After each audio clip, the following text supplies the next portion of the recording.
Members of the MBA class of 2014, family and friends, it's a real honor to be here. Harvard Business School is a place that transformed my life, that gave me friendships and experiences that I'm only now beginning to fully appreciate. I remember very well the day that I arrived here 13 years ago. I made my way into Spangler, and I think we were the first class that got full use of Spangler. And after confirming that I hadn't mistakenly entered into a five-star hotel, and that this indeed was the student center, I looked around at the neoclassical interior, sat on the beautiful leather couch near a stone fireplace, watched the well-shampooed squirrels outside frolicking, and thought to myself, yes, I think this place should do just fine. And I actually see Mr. Spangler's in the front row. Thank you very much. That was sitting next to my mother, no less. Then I began to meet my classmates. Navy SEALs, Olympic athletes, founders of significant organizations, speakers of 5 languages, brain surgeons, youngest X at company Y, international debate champions, Taiwanese pop stars, and I felt a bit insecure. Then the case discussion started. The professors were not lecturers, but these dynamic, well-dressed facilitators of conversations. Rather than passively taking in information, class really was about the students actively listening and communicating with each other, being comfortable speaking extemporaneously in front of 90 smart people on a daily basis. As a natural introvert, this was especially difficult for me. All of my fellow classmates seem unnaturally articulate and thoughtful. Even the Taiwanese pop star spoke English better than me. This is true. But slowly, I began to appreciate that we were all in the same boat, that each of us were comparing our own weaknesses to everyone else's strengths, that this experience was forcing us all out of our comfort zone in a very healthy way. Then 9/11 happened during the second week on campus. We weren't in New York, but many of our classmates had just come from there and felt helpless. Over the next few days, news began to trickle in. Some good, a classmate's father was able to get out. Some horrible. One of our classmates was the only surviving member of the firm she had just left a few weeks before. We were shocked like the rest of the world. All of a sudden, business or school or career or personal insecurities felt a lot less important. We were all just creatures in a world that we didn't quite understand, ones that lived a day-to-day normalcy, that all of a sudden realized how delicate they and their society might be. Personally, I couldn't have imagined a better place to be then. The normally scheduled cases were replaced with sometimes raw, sometimes charged discussions of recent events, but they stayed open and respectful. Observing my new classmates helped me appreciate that the world was going to be okay. They represented nearly every culture and community on the planet Earth, and they often disagreed, but they communicated. We were then moved into our permanent sections, Section D for me. I don't know if and began the traditional first-year experience, which is a fairly unique one, even among business schools. Mandatory attendance, assigned seating, cold calls, a steady tempo of cases, breakfast with your cross-section study group, discussions every day with the same 90 students. Over the course of just the first year, this takes 90 complete strangers from all over the planet and literally turns them into a family. You learn to complete each other's thoughts, you challenge each other's biases, you celebrate each other's successes, you literally sing and dance and cry together. Through Skydecks, you laugh together and keep each other humble and grounded. And statistically, about 2 couples per section actually do become family and get married. Over the course of the first year, one of my section mates, Doug Schillinger, had a fairly serious diagnosis of cancer. And I saw our section rally around him like direct family, like real brothers and sisters. Even when his prognosis was not looking good, he decided that he would rather spend his days in section than anywhere else. In our section, we also had a Catholic priest, Father Tom Doyle.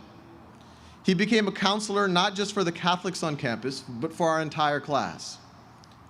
And he was always there to give God's view on the best product strategy or HR decision in the case at hand. Very useful. He later performed the wedding services of a large number of our classmates, many of whom were not Catholic or even Christian, myself included. This is just a small sample of the types of connections formed with my classmates at HBS. And as we've heard from the previous speakers, it's not unique. This has happened for many of y'all over the last 2 years. In my current life, I'm asked a lot about the role of the physical classroom. When I reflect on the depth of the section experience at HBS, I realize that this is what all schooling, not just business schooling, should be about. Students disagreeing and challenging and conversing with each other, students being part of an incredibly diverse yet tight cohort, students learning from each other's experiences. And I think it goes beyond the classroom. As I try to grow Khan Academy, I reflect on how I can imbue the section, or how I can imbue the organization, with the best attributes of a section. How to create deep camaraderie along a broad diversity and skill and opinion and background. How to foster a culture in which people are not insecure about their own weaknesses or intimidated by other people's talent. How to create an organization with bold ambitions and high energy while staying humble and grounded through joy and laughter. Because of this, it doesn't take long to realize that the cases on accounting and strategy and operations were important, but they were really the pretext for something more powerful. HBS is a transformative experience because of your fellow classmates, because you're as good as the people you surround yourself with, and you probably will never be immersed with so many people who will push you to be better. And you need to be the best version of yourself, not just for your own satisfaction or success, but for the sake of the world as a whole. Some of you grew up in households that live below the poverty line, while others of you may be the third generation to attend this school. Regardless of your starting point, through a combination of luck, effort, and skill, you are now going to be a graduate of the Harvard Business School. You are being given an opportunity that only 1 in 100,000 humans receive. And through more luck, effort, and skill, you'll find yourselves in positions of surprising influence. What type of reality humanity ends up in isn't a flip of a coin. It isn't random. It will be dependent on the decisions that people like you make. And this is important because we're at a time of major change in our civilization. We're at the early stages of an inflection point that may be larger than those caused by the printing press or the Industrial Revolution. People are becoming connected in ways that were unimaginable even a generation ago. Access to information and knowledge and unthinkable computation power is becoming universal. Organizations that are impacting hundreds of millions or billions of people are coming to being in a matter of months or years rather than decades or generations. And for better or worse, centuries-old institutions and frameworks are being challenged, and this trend only seems to be accelerating. My personal belief is that this phase of history will rival the development of agriculture or writing in redefining the potential of the human species. With this in mind, I want to share a thought experiment that I often think about in the context of Khan Academy. As some of you know, we're a not-for-profit with the mission of providing a free, world-class education for anyone, anywhere. It started out as a way to remotely tutor my cousins in New Orleans while I was an analyst at a hedge fund here in Boston. It's now much larger than me. We're a team of 60-plus people with thousands of supporters and volunteers, and the effort now reaches over 10 million students every month. What really convinced me to quit my job, which I was quite happy with, was the notion that not just my great-grandchildren could learn from the Khan Academy, but maybe, just maybe, everyone's great-grandchildren could learn from the Khan Academy for free. My daydreams, which were pretty delusional when I was one guy operating out of a walk-in closet, centers around just what might happen if we can have billions more people reach their intellectual potential by appropriately using the technology at our disposal. To put this in focus, imagine going back to the year 1600. Even then, Western Europe was one of the more educated parts of the planet. But back then, about 20% of the population could read and write. And I suspect if you went back there and if you asked someone who was capable of reading and writing, say a member of the clergy, and you said, what percentage of the population is even capable of it? They might have said, if you have an incredible education system, maybe 50%. You fast forward 400 years to today, and we know that that prediction would have been wildly pessimistic, that nearly 100% of the population can be literate. But what similar blinders do we have on today? If I were to ask you, what percentage of the population is capable of understanding quantum physics? Or what percentage of the population is capable of contributing to medical research? You might say maybe 5 or 10%, or with a really good education system, maybe 15 or 20%. But what if the answer is 100%? What could that mean for the rate at which human society could progress?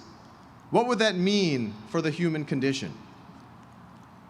But that is just one aspect of the types of blinders we have on today that in 400 years will hopefully seem silly. What blinders do we have on when we think of economics? Muhammad Yunus, one of my personal heroes, founder of Grameen Bank, questions whether poverty, something as fundamental as poverty, should be accepted as a given in a world of abundance. And he's lifted millions out of poverty, not through charity, but through the power of finance and banking. Elon Musk, founder of Tesla and SpaceX, questions why we need to be a vulnerable one-planet civilization, and he's doing something about it. What blinders do we have on when it comes to health, transportation, housing? And what happens when some of the most skilled, energetic, and empowered young people on the planet, i.e. you, decide to rip those blinders off? And in my mind, organizations are at their best when they keep track of this bigger picture, when they take into consideration a time scale longer than a year or decade or even a generation, much less the next quarter or bonus period, when they think and aspire on a scale larger than one's direct circle, firm, or country. There are many people in the world who dream big, but do not have the skills or energy or influence to make it happen. On the other hand, there's a smaller group of people with the skills and energy and influence, but either choose not to or are not capable of thinking beyond the relative near term. The world changes when the skill and energy and influence intersect with the desire to think bigger. And I want to be clear, I'm not asking any of you to do something drastic. In fact, I think most of you are doing the exact right thing. Build your skill set and experience and influence as a manager, as an investor, as an entrepreneur. These are all super critical roles in society, and done well can be incredibly meaningful and impactful.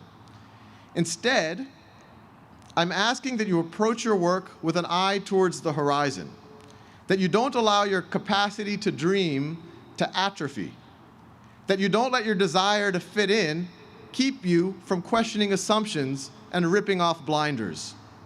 Because in 10 or 15 years, and I can tell you that time will go by awfully fast, whatever track you take, you will be the ones defining culture.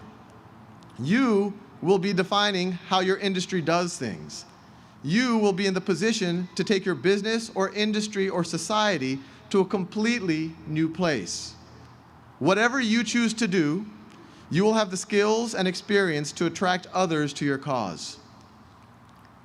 Regardless of whether you find yourself in technology, media, finance, healthcare, manufacturing, or government, try to surrender your individual ego and aspirations to something bigger than yourself. Think of the firm not as a tool to maximize profit, but profit as a byproduct of maximizing global well-being.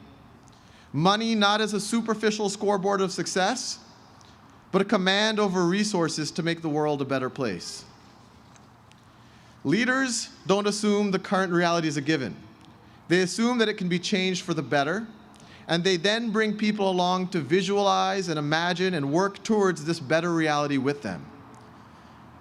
When you surrender yourself to an idea or principle bigger than yourself, regardless of the field, your soul will feel nourished and the universe will work in your favor. Give the people you work with and lead a greater purpose, and they will run through walls with you. I say all of this to you because most of us have spent most of our lives suppressing our daydreams, being told not to be too idealistic or to stop thinking our fantastical thoughts. But given where we are in history and the needs and opportunities of our society, coupled with the platform that you will have as a leader in your community, it's the opposite. We need you to believe in your daydreams. We need you to be idealistic. We all have to make ends meet. We all need to provide for our families and enjoy some small luxuries now and then. But remind yourselves that you are in the eye of the hurricane in one of the most important times in human history. Imagine living in Athens in the 5th century BCE and only being concerned about your crop yield. Imagine living in 15th or 16th century Florence and only worrying about the next transaction. Imagine living in Philadelphia in 1776 and only caring about your profit. In 1,000 years, people will romanticize about the time that we live in right now. The time when humanity went from being a fragmented, provincial, unconnected, sometimes petty, proto-civilization to being a multi-planetary, connected, sentient one. The time when the human species awakened. Your grandchildren, and based on what is likely to happen in medicine, your great-great-grandchildren as well, will ask you what it was like to be alive at the dawn of the awakening of our civilization and what you did to catalyze it. You have the chance to start defining that right now. Harvard Business School, class of 2014, you've been blessed with an opportunity that few among the billions of our fellow humans receive. Go make history. Thank you.